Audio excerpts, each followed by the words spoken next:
My father kicked in the front door like a drunk stranger. He didn't recognize the place, even though he built it with his own hands. The locks had been changed, the furniture gone, curtains replaced, floors polished, even the smell of jasmine gone. All that remained was the echo of his boots as he stumbled into what used to be our family's country home.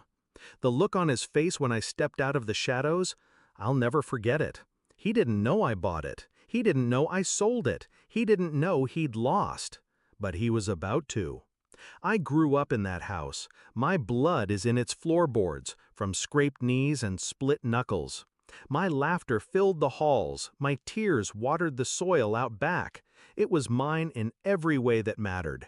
Until Mom said, "Your sister's expecting. She needs her own space." And just like that, I became expendable. They wanted to sell the house, my house, to buy her an apartment in the city. Something modern, something suitable for a family. My sister was pregnant and spoiled, the worst kind of combination.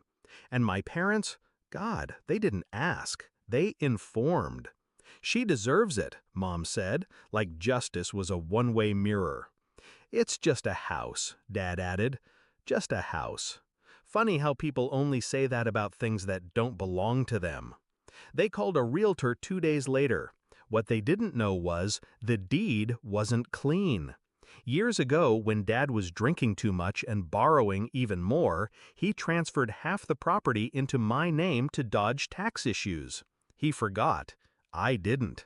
So while they were drafting their plans, listing prices, baby room themes, Pinterest boards, I called a lawyer. And I sold my half. Not just to anyone, to a holding company I created under a friend's name.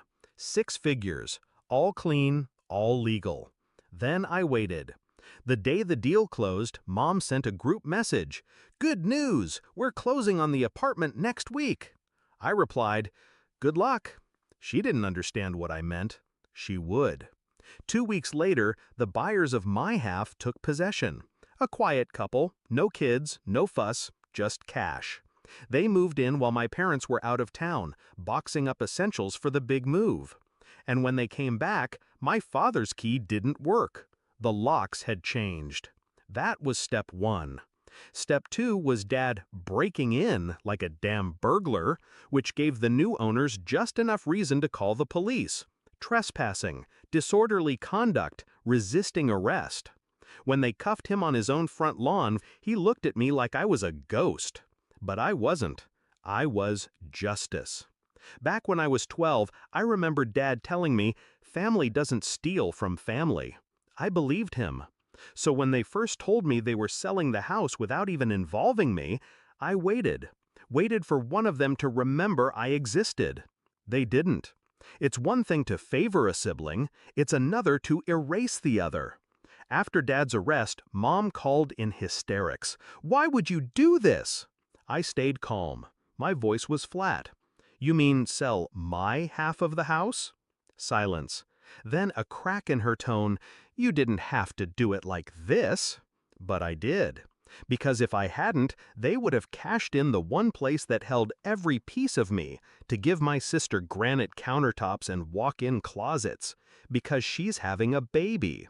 I'm not bitter about the baby. I'm bitter about what they thought I was worth. Apparently, a down payment. I visited Dad 2 days later.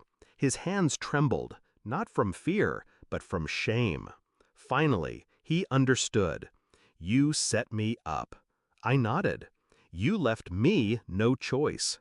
He exhaled like a man watching everything crumble, not because of an enemy, but because of a son. "I built that house," he whispered. I stared at him for a long time before answering. "And I made it a home. Until you tried to gut it." My sister never called. She probably knew better.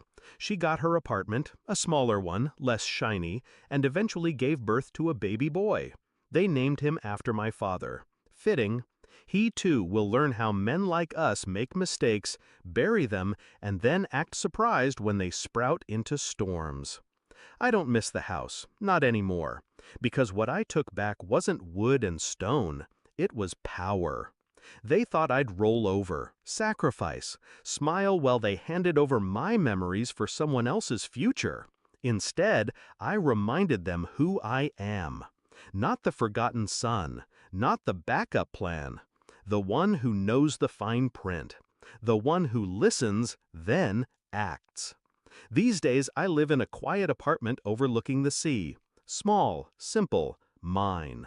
Every morning, I make coffee and think about that house, not with regret, with satisfaction. Because revenge doesn't have to be loud. Sometimes it's just the sound of a door closing with your key.